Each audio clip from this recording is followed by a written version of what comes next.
Okay, welcome back, Jason Christiansen. FHA VA addendums. You know, we're getting back into those three-letter words again that we talked about with the lowdowns, etc. And you know, but this is different. This is writing the contract right. So, how do we screw up the FHA or VA addendums? The biggest screw up is that it's not there. So, this is required, and this is groundbreaking. They've created a cool way to remember what kind of loans you need this on. And the thing is, FHA VA addendum. Okay. So USDA loans don't need it, even though it is a government product. Conventional loans don't need it. If you're going Utah Housing, three of the programs are actually FHA programs. So the First Home, Home Again, or SCORE program need it, where the No MI is a conventional program. It doesn't need it. So the cool thing about the FHA VA addendum is it's to protect the borrower. The Department of Housing and Urban Development, HUD, is all about protecting the borrower, just like VA is about protecting the veteran. Right. So this addendum states that if the appraised value doesn't come in, if the appraisal doesn't meet the purchase price, the earnest money is not hard, regardless of your financing and appraisal deadline. So you get the money, in layman terms, they get their money back if the appraisal doesn't come up to the sale price. Right.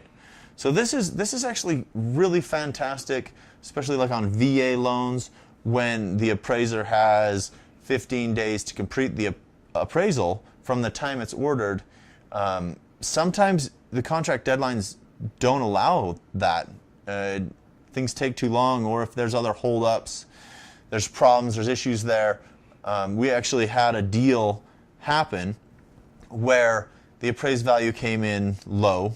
It was a VA loan, and it didn't appraise. The sellers didn't want to come down. The buyers couldn't supply the extra funds, and they were able to get their earnest money back because of this addendum. But you did mention something that I thought is important. If you do have that gap and the buyer wants to just chip in more money to close the gap, the buyer can do that. Sure can. Now, it doesn't apply to the down payment or anything.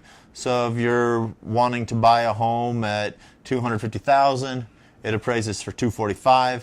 You're coming with that $5,000, boom, and then your 3.5%, 5%, 10%, 20% on top of that. The 5 just goes to meet the difference between the purchase price and appraised value. That just becomes invisible money that just closed the gap so that the lender is happy. Right. But it doesn't mean anything else. Nope. What else do we need to know about the FHA VA addendum? Well, this, a lot like the lead-based paint addendum, is one that if you have, you may not need, but it has some benefit to it. So if you're getting conventional financing, and you have an FHA VA addendum signed, it still states that if the appraised value doesn't come in at the purchase price, they get the earnest money back. So it's a good protection for your buyers. Yeah, again, protecting the buyer. So that addendum will be in your broker's hands one way or another. Maybe the broker's got a website or whatever it is, but the pre-qual is the lender's going to tell you, okay, we're going FHA.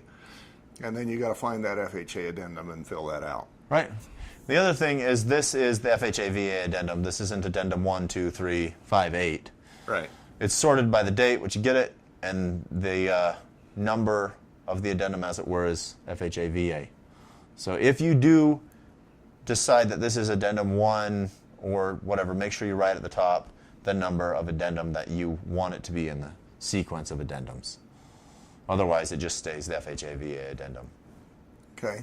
Yeah, so what I'm hearing then is because, there's the addendums 1, 2, 3, 4, 5. That's the negotiation over the playground. Yeah. And you could either insert this, I'm going to say, let's say it's a FHA addendum. So you could insert this as number 2, or you could just say this is the FHA addendum. Right, right. All right. It's best to just say FHA VA addendum. Yeah, that just makes more sense. Right. Okay. All right. What do we got next, boss? Repair escrows. Repair escrows. This is one of my favorites. Oh. Again, as the home inspector, The whole world turns over, especially for my buyers, when we start talking about, okay, now we've got these billion items we got to fix. So we'll be right back with that one.